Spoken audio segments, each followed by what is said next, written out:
Hi friends, मैं हूं आपका host electrical engineer Farhan Ali. आप देख रहे हैं मेरा YouTube channel textile machinery lovers by engineer Farhan Ali Dilbar. दोस्तों, आज एक नई वीडियो के साथ आज फिर मैं आपकी खिदमत में हाज़िर हूं। वो दोस्त जो INVT का न्यू इन्वर्टर इंस्टॉल करना चाहते हैं, तो उसके लिए ऑलरेडी पहले से मैंने एक वीडियो जो है वो बना रखी है, उसको मैं ऊपर पिन भी कर रहा हूँ। आप इस पर क्लिक करके आप वो वीडियो वॉच कर सकते हैं। अगर आपने वो वीडियो नहीं देखी तो सबसे पहले वो वाली वीडियो देख लें। उसके बाद जो मेरी आज की वीडियो है ये P7 ग्रुप यानी डिस्प्ले इंटरफेस के हवाले से है। आज की इस वीडियो में हम P7 ग्रुप के बारे में तफसीली डिस्कस करेंगे। तो सबसे पहले हम देखते हैं कि ये जो प्रोग्राम का बटन मैं प्रेस करता हूँ तो हमारे सामने ये मुख्तलिफ मेन्यू आते हैं। जैसे P0 अगर मैं अप एरो की का बटन प्रेस करूँ तो P1, P2, P3, 4, 5, 6 और इसी तरह ये P9 के बाद PA, PB, PC, PD और PE।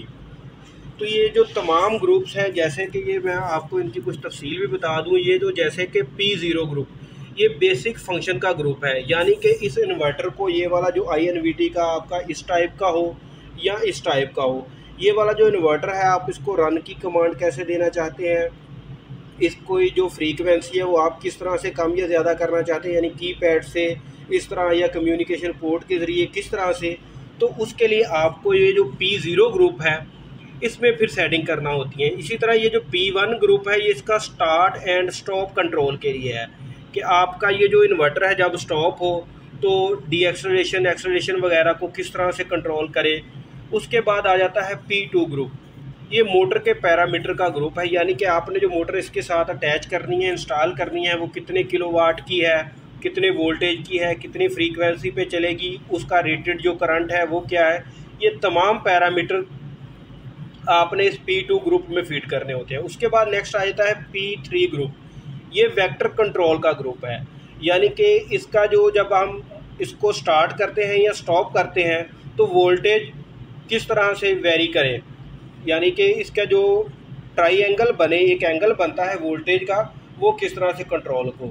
उसके बाद P4 ग्रुप है, ये वोल्टेज और फ्रीक्वेंसी का जो आपस का कम्बिनेशन है उनको कंट्रोल करने के लिए है। अगर आप P4 ग्रुप में जाते हैं तो आप इन चीज़ों को कंट्रोल कर सकते हैं। उसके बाद आ जाता है P5 ग्रुप, ये है इनपुट टर्मिनल का ग्रुप। ये देखें, ये वाले जो हमारे टर्मिनल हैं इस इन्वर्टर के नीचे लगे हुए S1, S2, S3, 4 और ये जो तमाम टर्मिनल आपको नज़र आ रहे हैं, इन टर्मिनल से आप किस तरह से कोई इनपुट देकर क्या आउटपुट हासिल कर सकते हैं, इनको किस तरह से कंट्रोल करना है, ये तमाम चीज़ें आप P5 ग्रुप में कंट्रोल कर सकते हैं उन पे पैरामीटर को सेट करके।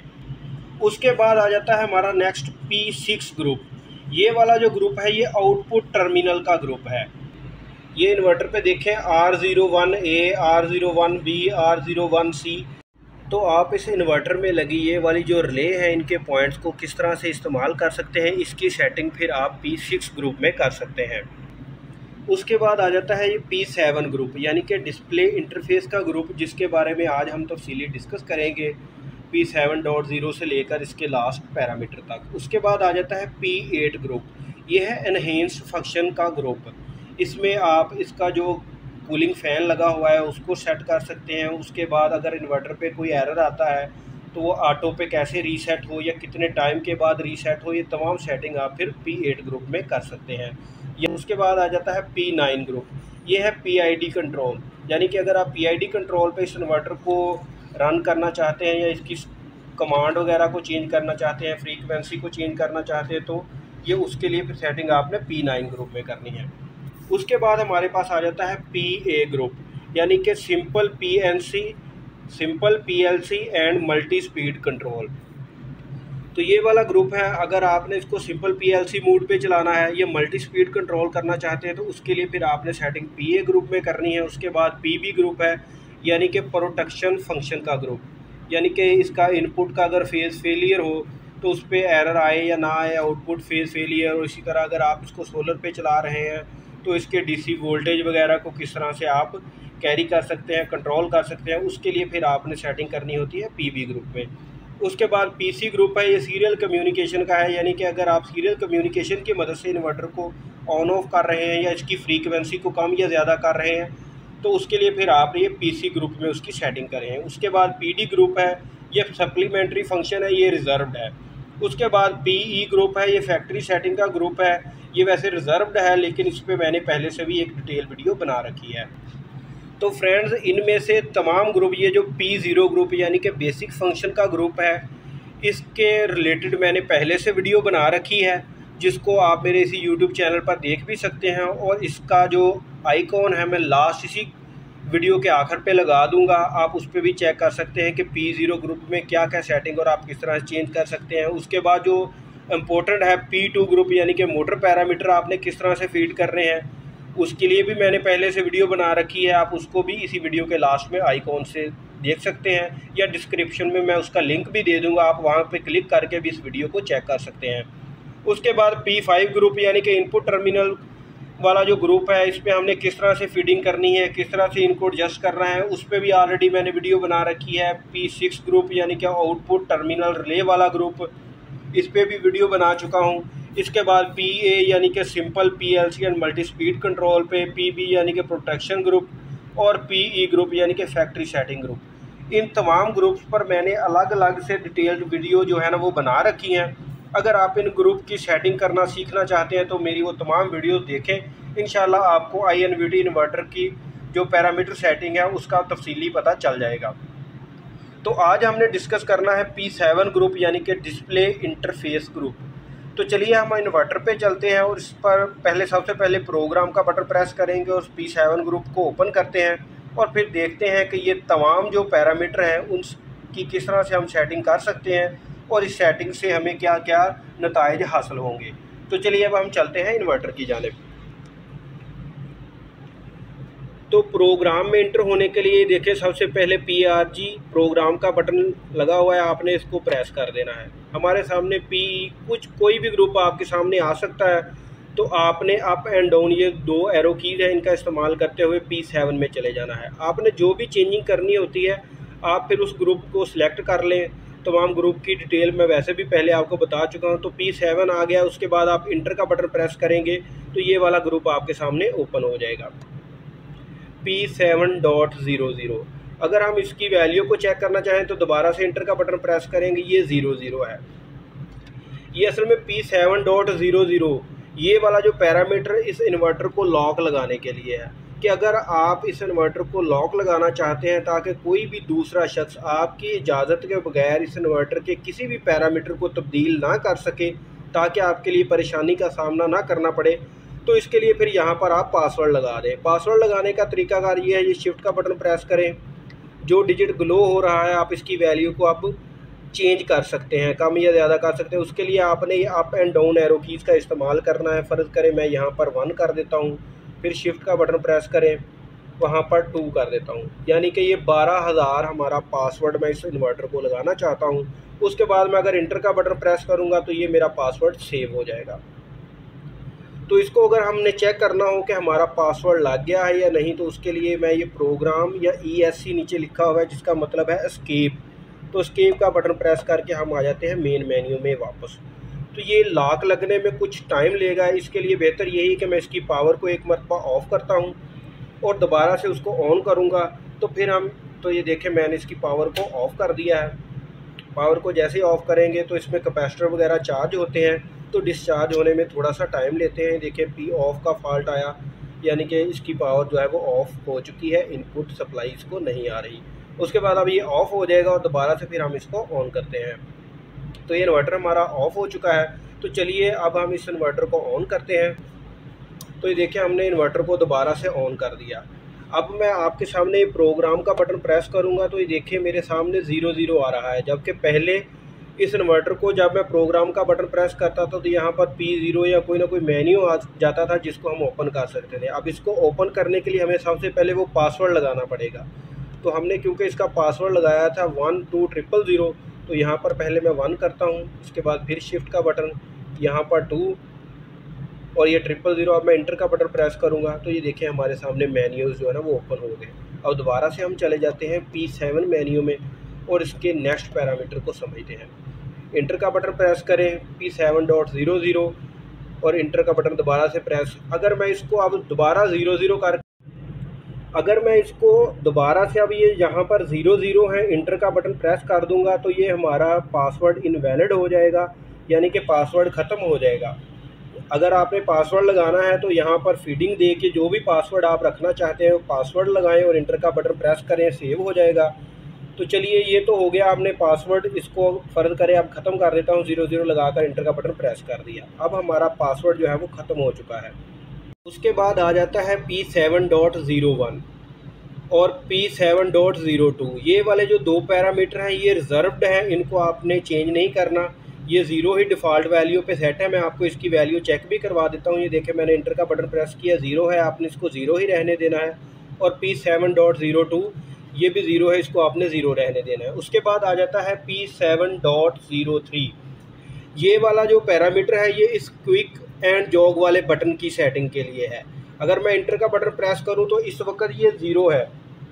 तो 0 का मतलब ये है कि अब ये वाला जो बटन है आप इसको डिस्प्ले स्विचिंग के लिए इस्तेमाल कर सकते हैं। इसको चेक करने के लिए देखें, हम जाते हैं एस्केप के बटन से मेन मेन्यू में वापस। ये देखिए हम आ गए हैं मेन मेन्यू में। अब मैं इस क्विक और जॉग वाले बटन को प्रेस करूंगा तो ये देखिए हमें डीसी बस वोल्टेज इस वक्त नज़र आ रहे हैं, ये वोल्टेज वाली लाइन ऑन है। जैसे ही मैं इसको फिर प्रेस करूंगा तो ये देखिए हमारे पास फ्रीक्वेंसी आ गई HZ, यानी कि इसकी मैक्सिमम फ्रीक्वेंसी कितनी फीड है। उसके बाद इस पर वोल्टेज आ गए। फिर मैं प्रेस करता हूँ, ये एम्पेयर है जब ये इन्वर्टर रनिंग में होगा। जैसे मैं इसको अब ये रन की कमांड देता हूँ तो ये देखें फ्रीक्वेंसी आ रही है।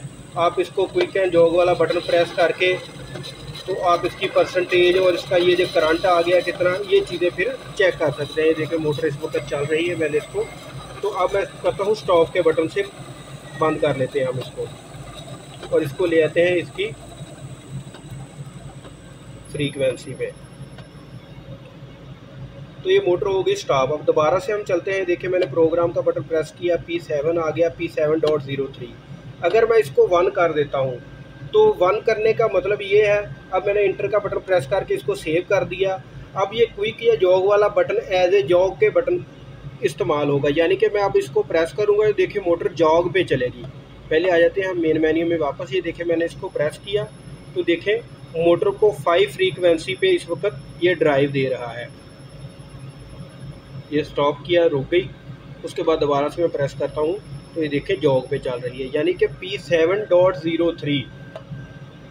P7.03 को अगर आप 1 फीड करते हैं तो इसका मतलब ये है कि आप इसको जॉग के बटन के तौर पर इस्तेमाल कर सकते हैं।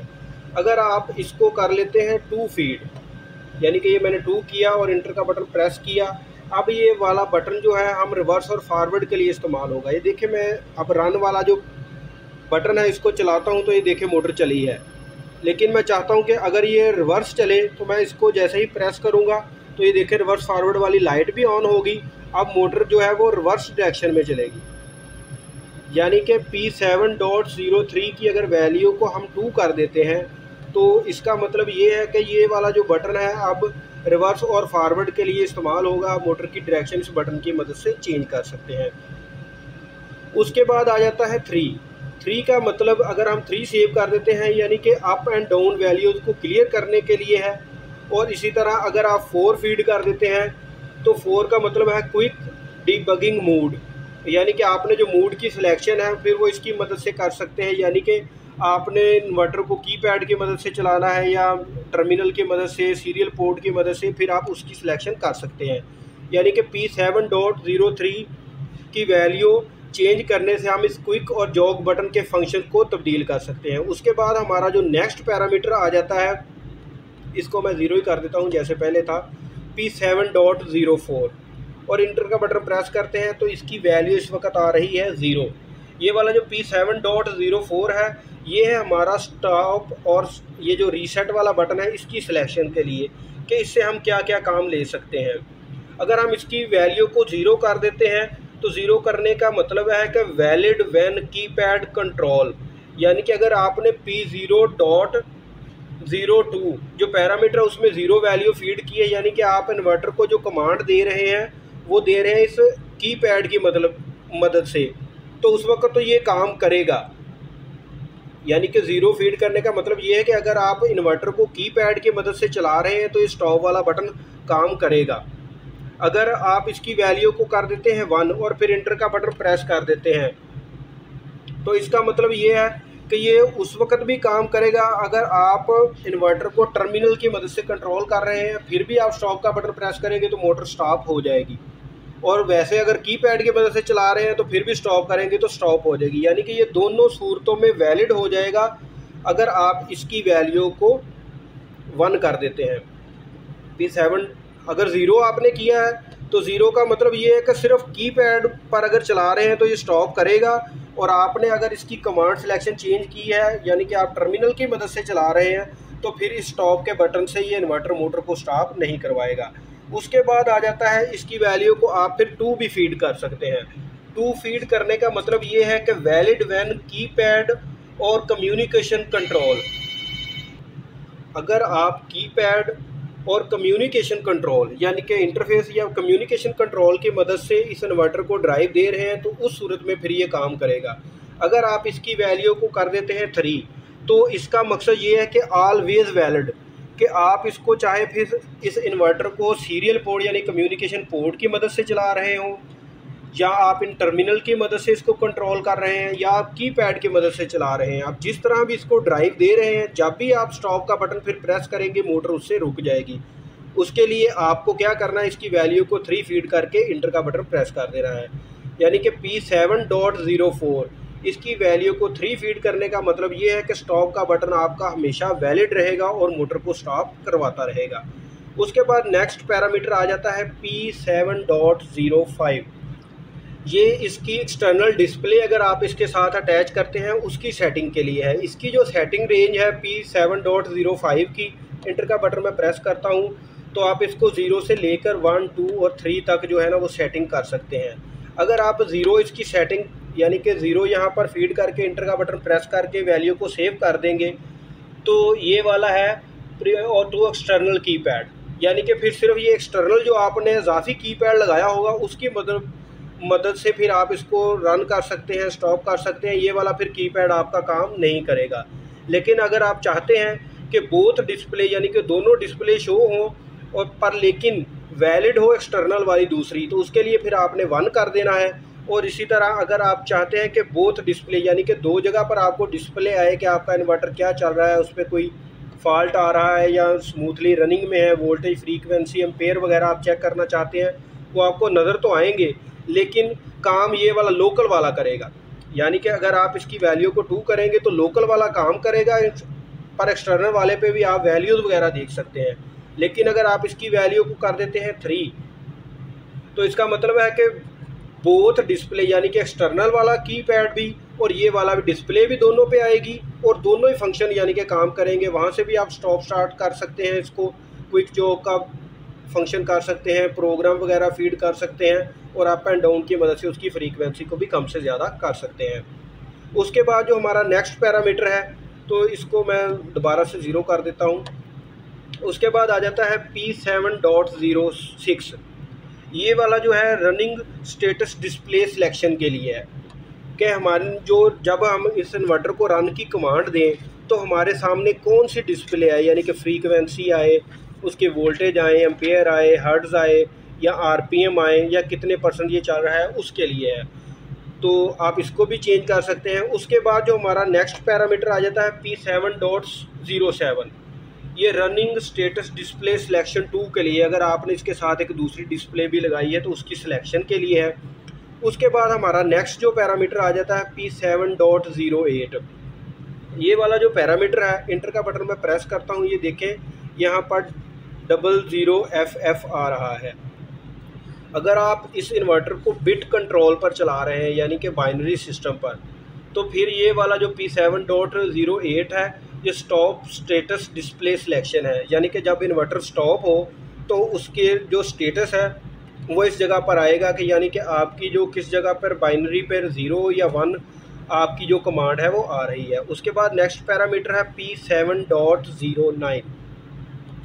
इंटर का बटन प्रेस करें तो ये हमारे सामने आ गया, ये कोफिशिएंट ऑफ रोटेशन स्पीड है। यानी कि अगर आपने इन्वर्टर को जो चलाया है इस पे जो स्पीड आ रही है और मोटर की जो स्पीड चल रही है उसका कोफिशिएंट है। इसका फार्मूला भी मैं आपको बता देता हूँ कि इसका फार्मूला क्या है। तो इसका जो फार्मूला है वो है स्पीड का, कि आपने किस तरह से इसको एक्चुअल स्पीड और दूसरी स्पीड को चेक करना है। तो स्पीड इज इक्वल टू 120, उसके बाद ज़रब आउटपुट फ्रीक्वेंसी, यहाँ पर मैं लिख देता हूँ आउटपुट फ्रीक्वेंसी। फ़र्ज़ करें आपकी फ्रीक्वेंसी है 30 हर्ट्ज़ चल रही है जो इन्वर्टर पे इस वक्त है। उसके बाद आ जाएगा, इसको आपने डिवाइड करना है पोल्स ऑफ मोटर, यानी कि आपकी मोटर जो है वो कितने पोल की है। फ़र्ज़ करें 2 पोल मोटर है हमारे पास, तो इसको अगर हम मल्टीप्लाई करें तो इसका जवाब हमारे पास आ जाएगा 6, और इसको मैं 2 से डिवाइड करूं यानी कि 800 RPM। यानी कि आपकी स्पीड इस तरह से आएगी कि अगर आपकी मोटर 2 पोल है, ये 4 पोल भी हो सकती है, 6 पोल भी हो सकती है, और आपने इन्वर्टर पे जो आउटपुट फ्रीक्वेंसी है वो 30 चल रही है, इसको अगर आप मल्टीप्लाई करें तो इस वक्त आपकी मोटर की स्पीड 800 RPM होगी।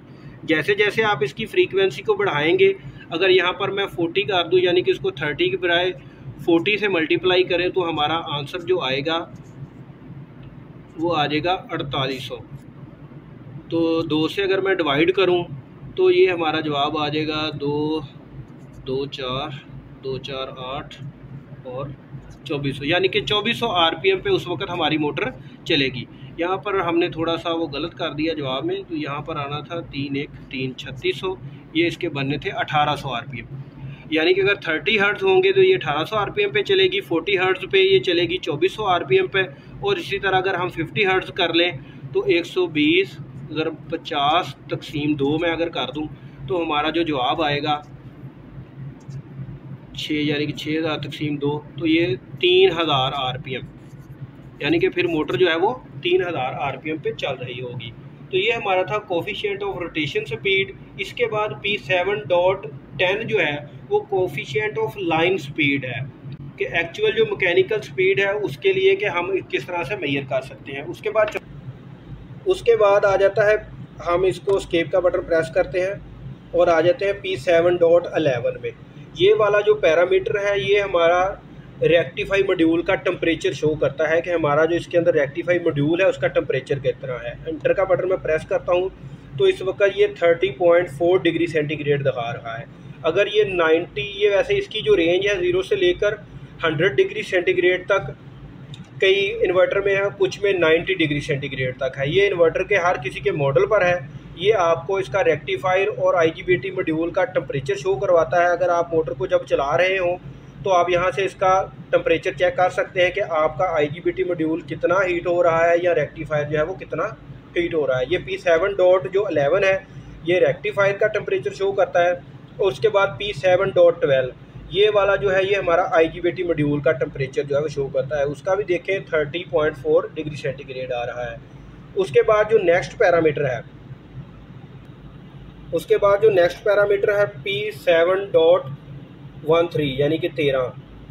इंटर का बटन प्रेस करें, ये इसका है सॉफ्टवेयर वर्जन, कि इस इन्वर्टर का सॉफ्टवेयर वर्जन कौन सा है। उसके बाद नेक्स्ट पैरामीटर P7.14 या 14, ये इन्वर्टर की रेटेड पावर दिखाता है कि ये कितने किलोवाट का है। ये जो इन्वर्टर जिसकी मैं अभी वीडियो बना रहा हूँ ये 4 किलोवाट का है, तो यहाँ पर हमारी रेटेड पावर आ रही है ये कितने किलोवाट का है। उसके बाद जो नेक्स्ट पैरामीटर है P7.15, ये है इन्वर्टर का रेटेड करंट। इंटर का बटन प्रेस करें तो ये देखें 9 एम्पेयर तक इसकी मैक्सिमम रेटेड करंट है, यानी कि 9 एम्पेयर तक के लोड को ये चला सकता है। उसके बाद वरना अगर हम इससे एक्स्ट्रा लोड इस पर डालेंगे तो ये एरर दिखाना शुरू कर देगा। उसके बाद हमारा आ जाता है, उसके बाद जो नेक्स्ट पैरामीटर है P7.16 यानी कि P7.16, ये है इसका अकामुलेटेड रनिंग टाइम, कि ये इस इन्वर्टर को रन हुए कितना टाइम हो गया या हमने कितना इसको इस्तेमाल कर चुके हैं। उसके बाद आ जाता है इसका नेक्स्ट पैरामीटर P7.17 यानी कि P7.17, ये इस इन्वर्टर में शो करता है कि इस पर तीसरा फॉल्ट लास्ट, यानी कि लास्ट इस पर तीसरा फॉल्ट कौन सा आया है वो आप चेक कर सकते हैं कि P7.17। मैं इंटर का बटन प्रेस करता हूँ तो देखें इस पर OU1 का फॉल्ट आया था तीसरा। उसके बाद हम P7.18 में आ जाएं तो ये हमें शो करता है कि सेकंड यानी कि दूसरा इस इन्वर्टर पे लास्ट जो लास्ट टाइम फॉल्ट आया था वो क्या था, तो वो उस पर आया था OU3 का। और इसी तरह P7.19 यानी कि P7.19 ये वाला जो पैरामीटर है जो इस पर आखिरी यानी कि लास्ट इस पर जो एरर आया है वो फिर शो करता है, यानी कि इस पर जो लास्ट एरर आया था वो यू यानी कि अंडर वोल्टेज का फॉल्ट था। उसके बाद हम बढ़ते हैं नेक्स्ट पैरामीटर की जानिब। P7.19 तो हमने देख लिया। अब उसके बाद देखते हैं P7.20। इंटर का बटन प्रेस करें। ये वाला जो पैरामीटर है output frequency at current fault, यानी कि अगर करंट का इस इन्वर्टर पे कोई फॉल्ट आया था तो उस वक्त इन्वर्टर पे कितनी फ्रीक्वेंसी चल रही थी वो चीज़ हमें ये बताता है। इंटर का बटन प्रेस करें तो ये देखें हमारा जो लास्ट फॉल्ट आया था वो ये बता रहा है कि 50 हर्ट्ज फ्रीक्वेंसी पे आया है।